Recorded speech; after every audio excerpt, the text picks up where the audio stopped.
Okay hello दोस्तों, कैसे हो? बढ़िया होंगे। आज का ना वीडियो लेकर तो भाई स्वागत है आपके इस वीडियो में। शुरुआत करते हैं स्मैकडाउन के मैच कार्ड के बारे में। तो सबसे पहले कल स्मैकडाउन के अंदर केनिन कटाना कटाना chants versus alpha fire and Euler Dong का होने वाला है विमेंस टैग टीम चैंपियनशिप के लिए मैच। और देखते हैं इसमें क्या होता है भाई। मेरे हिसाब से मेरे को नहीं लग रहा चैंपियनशिप चेंज होने वाली है। इसके बाद एक बड़ी चीज़ होने वाली है भाई, केविन ओवंस के शो पर लोगन पॉल होने वाले हैं, क्योंकि पिछले हफ्ते स्मैकडाउन के ऊपर लोगन पॉल केविन ओवेंस के ऊपर आरोप लगा रहे थे कि भाई इसके हाथ जो है उसमें जो ब्रास नकल बोल रहा हूँ, जो उनका हाथ है जो लोहे वोहे का उनने लगा रखा है, उससे डिसएडवांटेज होगा तो वगैरह। तो कल केविन ओवेंस शो में पेल के बातें होंगी। और भाई सबसे बड़ी चीज़ कॉन्ट्रैक्ट साइनिंग होने वाली है कल स्मैकडाउन के ऊपर। इसमें Randy Orton versus Roman Reigns, LA Knight, AJ Styles जो रॉयल रंबल के अंदर फेड फॉर अ मैच होने वाला है, उसकी कॉन्ट्रैक्ट साइनिंग होगी। और कॉन्ट्रैक्ट साइनिंग तो भैया एक बहाना है, आपस में इनको लड़वाना ही है। तो ये जो कहावत है कॉन्ट्रैक्ट साइनिंग की, मज़ेदार होने वाली है। और भाई चारों बैठेंगे, कितना मज़ा आएगा देखने में। और रोमन रेंस ने इसको हाइप भी किया है। लेकिन उसके पहले जरा रोमन रेंस की हम थोड़ी तारीफ़ के पुल बांध लेते हैं। तो आप इस स्क्रीन के ऊपर ट्वीट देख सकते हो रेसलिंग न्यूज़ का। उन्होंने बताया भाई रोमन रेंस के 1234 डेज हो चुके हैं एज यूनिवर्सल चैम्पियन। और इस सेप्टेम्बर के अंदर अगर रेसलमेनिया में रोमन रेंस जीत जाते हैं तो इस सेप्टेम्बर के अंदर वो हॉक होगन का भी रिकॉर्ड तोड़ देंगे। तो भैया जिस हिसाब से अभी रोमन रेंस की ग्रह दशा या जो दशा चल रही है, मेरे को तो बिल्कुल नहीं लग रहा भाई कि हल्क हॉगन का रिकॉर्ड बच पाएगा। रोमन रेंस उसको सितंबर क्या, मेरे को तो लग रहा है अगले रेसलमेनिया तक भी शायद बात जा सकती है। और रोमन रेंस ने ट्वीट भी कर दिया है छाती चौड़ी करके। भाई ट्राइबल चीफ है तो ट्वीट करेंगे, ये आप ट्वीट देख सकते हो कि ये जो उन्होंने जो फेटल फोवे जो कॉन्ट्रैक्ट साइनिंग होने वाली है उसको हाइप करते हुए उन्होंने लिखा है कि भैया कुछ भी हो जाए मैं ग्रेटेस्ट ऑफ ऑल टाइम हूँ, मेरे को इन सब चीज़ों से फ़र्क नहीं पड़ता। तो भाई रोमन रेंस की अभी छाती चौड़ी है। और अब तो स्मैकडाउन का ही वेट करो जब रोमन रेंस की तीनों मिलकर कुटाई करते हैं। और मैं तो चाह रहा हूँ भाई रोमन रेंस की एक बार कुटाई तो उसका भी हम मज़े लेंगे रॉयल रंबल के पहले। तो अब जरा बात कर लेते हैं हम लोग सेथ रॉलिंस के बारे में। तो बिल्कुल भी अच्छी खबर नहीं आई है सेथ रॉलिंस के बारे में। तो मैंने आपको बोला था कोई ज़्यादा ऐसा मेजर नहीं है, मेरे को लग रहा था अरे भाई सिर्फ नी में इंजरी हुई है, थोड़ा सा ट्विस्ट वगैरह हुआ है, ज़्यादा बात नहीं जाएगी। लेकिन भाई रिपोर्ट्स तो बिल्कुल अच्छी नहीं आई है सेथ रॉलिंस के बारे में। सेथ रॉलिंस के बारे में रिपोर्ट्स ये आई हैं कि जितने लाइव इवेंट्स हैं मंडे नाइट रॉ है वहाँ से सेथ रॉलिंस हटा दिए गए हैं।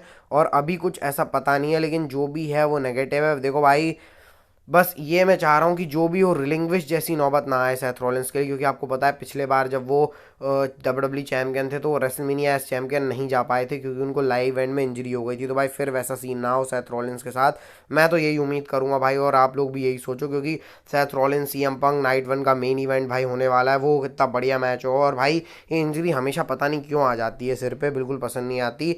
और अभी तो रिपोर्ट्स ऐसी आ रही हैं कि ज़्यादा मामला नहीं जाए, यही होप है। लेकिन वो रिपोर्ट्स तो नेगेटिव बोल रही हैं बिल्कुल भी। और शायद हो सकता है सेथ रॉलिंस एलिमिनेशन चेम्बर में भी मैच ना करें, ऐसा भी पॉसिबिलिटी है। अरे मत करो मैच भाई, रेसलमेनिया के अंदर चाहिए। और अगले हफ्ते तो आओ भी मत रॉ के ऊपर भाई, आराम आराम करो। रॉयल रंबल तक अब जरूरत भी नहीं है सेथ रॉलिंस की। रॉयल रंबल में मैच भी नहीं होने वाला क्योंकि भाई इस जनवरी 2 बार सेथ रॉलिंस ने अपनी चैंपियनशिप डिफेंड कर ली, जो कि कम बात है क्या। तो बिल्कुल ज़्यादा टेंशन लेने की बात तो अभी नहीं है, लेकिन टेंशन लेने की बात है भाई, मैं क्या बोल रहा हूँ। क्योंकि अभी नेगेटिव मामला चल रहा है सेथ रॉलिंस का। और रिपोर्ट के बारे में पता नहीं चला क्योंकि उन्होंने टेस्ट जो करवाया था उसकी रिपोर्ट्स अभी पता नहीं चली हैं। बस इतना पता चला है कि डब्ल्यू ने शो से उनको रिमूव कर दिया और जो भी चीज़ है वो पॉजिटिव नहीं होने वाली है। अरे पॉजिटिव मत हो, लेकिन ऐसा ना हो कि सेथ रॉलिंस आए और प्रोमो कट करें और रिलिंग्विश करके चले जाएँ चैंपियनशिप, ऐसा तो मैं बिल्कुल भी नहीं चाहूँगा भाई। और ऐसा होना भी नहीं चाहिए भाई। तो होप करते हैं सेथ रॉलिंस के लिए कि उनकी स्पीडी रिकवरी हो जाए। अब जरा बात कर लेते हैं नाया जैक्स और बेली के बारे में। तो women's royal rumble match Nia Jax जीत सकती हैं। तो ऐसा क्यों हो सकता है भाई? तो एक सिनेरियो सामने आया है। ऐसा इसलिए हो सकता है क्योंकि देखो बेली को अब जीतने की ज़रूरत नहीं है रॉयल रंबल, फिर भी उनका ईओ स्काई के साथ मैच हो जाएगा। कैसे? तो देखो भाई बेली का जो चल रहा है अभी सीन डैमेज कंट्रोल के साथ, वो तो आपको पता है कैसे चल रहा है भाई। डैमेज कंट्रोल बेली को सपोर्ट नहीं कर रही है। तो रॉयल रंबल के अंदर बेली हार जाए और डैमेज कंट्रोल ईओ स्काई वगैरह ये सब कायरीजन टर्न कर जाए बेली के ऊपर कि भैया तुमने तो बोला था रॉयल रंबल जीत के पूरे डैमेज कंट्रोल को चैंपियनशिप देंगे, लेकिन वैसा कुछ हो नहीं पाया, वैसा कुछ हो नहीं पाया भाई। और खेला हो गया, फिर वो सब टर्न हो जाए बेली के ऊपर, फिर एलिमिनेशन चेम्बर मैच हो, बेली एलिमिनेशन चेम्बर मैच जीत के नंबर 1 कंटेंडर बन के रेसलमेनिया में ईओ स्काई वर्सेस बेली का मैच हो। तो कुछ इस तरीके से बेली का कहना है, बेली का कहना नहीं सॉरी, रिपोर्ट्स का कहना है कि बेली के साथ ऐसा हो सकता है। और ये भी एक सही स्टोरी है कि नाया जैक्स रॉयल रंबल जीत के रिया रिप्ली को फेस करेंगी। फिर बैकी लिंच का क्या होगा, ये भी एक सवाल है। लेकिन पता नहीं भाई क्या सीन है, और इसके ऊपर तो हम डीप डिस्कशन करेंगे संडे के ऊपर, तो बिल्कुल टेंशन लेने की ज़रूरत है नहीं। तो बेली के बारे में फिर से बात कर लेते हैं। तो बेली का इंटरव्यू हुआ था भाई एसआई के साथ, तो वहाँ पर उन्होंने जो बातें बोली हैं और जो मैंने रिपोर्ट्स बताई हैं वो बिल्कुल उल्टी हैं। बेली ने सबसे पहले मर्सिडीज मोने के बारे में बात करी, साशा बैंक्स के बारे में। उन्होंने बोला भाई पूरे डब्ल्यूडब्ल्यू की हिस्ट्री में मेरी जो केमिस्ट्री रही है वो अनमैचेबल है, और आपको पता ही है भाई क्योंकि इनकी जोड़ी मैं बोल रहा हूँ वन ऑफ द ग्रेटेस्ट जोड़ी मेरे को दो लगती हैं, एक बेली और साशा बैंक्स की, और दूसरी बेकी लिंच और शार्लेट फ्लेयर की। ये जब सेम पेज पर होते हैं तो देखने में अच्छा लगता है। और भाई एक मैच बेली चाहती हैं साशा बैंक्स के साथ, तो अब साशा बैंक्स रॉयल रंबल के अंदर आ रही हैं तो फिर शायद हो सकता है कभी इनके बीच में मैच भी हो जाए। और उसके बाद बेली ने एक और छाती चौड़ी करने वाले बात बोली, उन्होंने बोला 2024 मेरे लिए एक बहुत अच्छा साल होने वाला है। तो अब देखो कई लोग बोल रहे हैं रॉयल रंबल जीत सकती हैं बेली, लेकिन मेरे हिसाब से रॉयल रंबल जीतना जरूरी नहीं, क्योंकि हो सकता है एलिमिनेशन चेंबर जीत के जो मैंने आपको दूसरा रास्ता बताया वो भी एक पॉसिबिलिटी है। अब रिपोर्ट्स तो आ रही हैं, देखो वैसे मैं बोला हूँ 4 नाम है, Jade Cargill, Becky Lynch, Nia Jax, Bayley, इन्हीं में से कोई रॉयल रंबल जीतने वाला है। और इसके ऊपर हम डीप डिस्कशन करेंगे संडे को, मेंस वुमेन्स दोनों का, तो उसके लिए तो आप स्टे ट्यून रहना ही। तो अब जरा रॉयल रंबल के बारे में बात कर लेते हैं। एक छोटी सी चीज़ बतानी थी आपको कि मेन इवेंट क्या हो सकता है। मेन इवेंट दो ही चीज़ हो सकती हैं, या तो Roman Reigns, Randy Orton, L night, AJ Styles का फेटल 4-वे मैच, या फिर मेंस रॉयल रंबल मैच। और इसके बारे में थोड़ी सी और बात है आज की नेक्स्ट फैन स्टोरी में, तो उसके लिए भी स्टे ट्यून रहना है। तो मैंने आपको भी ऐसे ही बता दिया कि मेन इवेंट का क्या स्टेटस है रॉयल रंबल के लिए। अब आप जॉन सीना के इंस्टाग्राम के ऊपर ही आप देख सकते हो भैया, जो उन्होंने डाली हुई है ये समय का वो जो सिंबल रहता है ना, जो कैरन क्रॉस यूज़ करते हैं अपनी स्टोर लाइन के अंदर। तो अब यहाँ से फिर आ रही है बात रिटायरमेंट के लिए। जॉन सीना ने भाई इंटरव्यू के अंदर एक बात भी बोली कि उनको नहीं मालूम उनका डब्ल्यूडब्ल्यू का करियर कितना लंबा है, लेकिन वो हमेशा डब्ल्यूडब्ल्यू के साथ जुड़े रहेंगे as a coach, as a mentor, लेकिन रेसलिंग मैच उनको नहीं मालूम उनका कितना है। और फिर ये इंस्टाग्राम के ऊपर पोस्ट भी डाल दी उन्होंने। तो अब देखो पता नहीं भाई क्या सीन है जॉन सीना का। इंस्टाग्राम के ऊपर जॉन सीना जो करते हैं उसको बिल्कुल कोई सीरियस लेता नहीं है। अभी उन्होंने द एंड वाली भी एक चीज़ डाली थी, वो तो स्ट्राइक से लिंक कर दिया था हम लोगों ने, लेकिन भाई अब जॉन सीना ऐसी क्रिप्टिक पोस्ट डाल ही देते हैं तो शेयर करना ही पड़ता है भाई, मतलब शेयर नहीं करेंगे तो दिक्कत है ना, कितनी बड़ी चीज़ बताई नहीं। लेकिन भैया समझ में तो मेरे को बिल्कुल नहीं आ रहा है क्या सीन होने वाला है। और आप ये प्रो रेसलिंग का ये PWI का ये अवार्ड देख सकते हो 2023 के, क्या क्या अवार्ड किसको मिले हैं। विनर रेसलर जो जीते हैं वो सेथ रॉलिंस हैं। जो विमेंस मतलब जो बेस्ट रेसलर विमेंस में है वो Rhea Ripley. Best faction judgement है। बेस्ट टैग टीम FDR ये ऑल ईट रेसलिंग की है। बेस्ट मैच इन्होंने Rhea Ripley versus Charlotte Flair का मैच रखा है जो कि इंटरेस्टिंग है।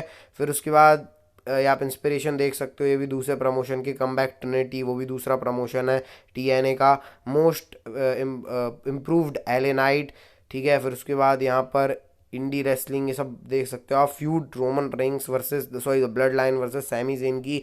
Most hated superstar Dominik Mysterio और मोस्ट पॉपुलर कोडी रोड्स। तो ये पूरे अवार्ड आप देख सकते हो। आप कितने सेटिस्फाई हो बताना। मेरे को तो सबसे फ्यूड वाली चीज़ में ना थोड़ी सी वो है, क्योंकि फ्यूड ब्लड लाइन वाली जो ड्रामा हुआ है जे उसो का वो भी आ सकती थी, लेकिन ठीक है भाई इन्होंने ये अवार्ड दिए हैं तो हैं भाई। PWI के अवार्ड बहुत अच्छे होते हैं, तो आप भी देख सकते हो सारे अवार्ड्स। चलो भाई अब बात कर लेते हैं आज की नेक्स्ट फैन स्टोरी के बारे में, रोमन रिंग्स और रॉक के बारे में। तो मैं आपको बोल रहा था ना कि रॉयल रंबल वाली चीज़ जो मेरे को बतानी है, तो AJ styles versus Randy Orton versus Roman rings versus LA night main event में क्यों हो सकता है। इसका कारण है देखो simple, royal rumble match main event में होना जरूरी है। अगर royal rumble match main event में नहीं होगा तो भाई फिर क्या मजा। पिछले साल नहीं हुआ क्योंकि पिछले साल सैमी ज़ेन का टर्न आना था रोमन रिंग्स के ऊपर।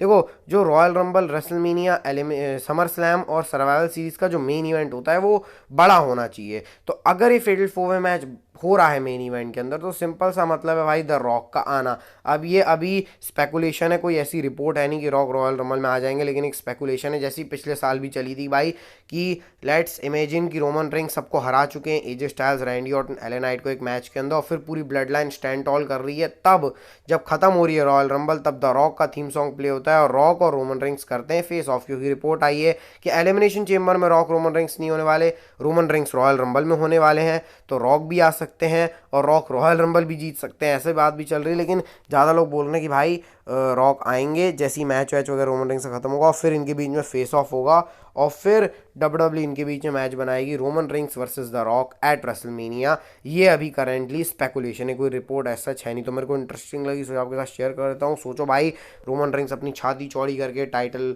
को वो कर रहे हैं Reigns, Jimmy Uso, Solo Paul Heyman सब सेलिब्रेट कर रहे हैं, तभी द रॉक का थीम सॉन्ग प्ले हो रहा है, Rock Roman Reigns face off कर रहे हैं, फिर रॉयल रंबल खत्म हो रहा है। तो भाई कितनी हाइप के साथ रॉयल रंबल जाएगा, इसी कारण से बस मेन इवेंट हो सकता है। बाकी फिर अगर रॉक नहीं आ रहे होंगे तो men's Royal Rumble main event होगा। बाकी अगर बिना रॉक के रोमन रिंग्स वाली चीज़ मेन इवेंट होगी तो भाई वो डिसअपॉइंटिंग रहेगी, क्योंकि क्या ही हो जाएगा, या फिर डब्ल्यू कुछ आउट ऑफ नोवेयर और चीज़ करनी पड़ेगी। तो ये अभी मामला चल रहा है। तो बताना आप वीडियो कैसी लगी भाई, अच्छी लगी तो लाइक सब्सक्राइब कर देना। और भाई टारगेट है 13 फरवरी तक अपन को करने हैं सब्सक्राइबर 330। तो भाई बढ़िया। और कल स्मैकडाउन का रिव्यू आ जाएगा और संडे को आ जाएगी अपनी स्पेशल वीडियो जो कि विमेंस और मैंस की डीप डिस्कशन से। तो भाई मिलते हैं नेक्स्ट वीडियो में, तब तक के लिए हेल्थ का ध्यान रखना, health is wealth, bye bye, take care.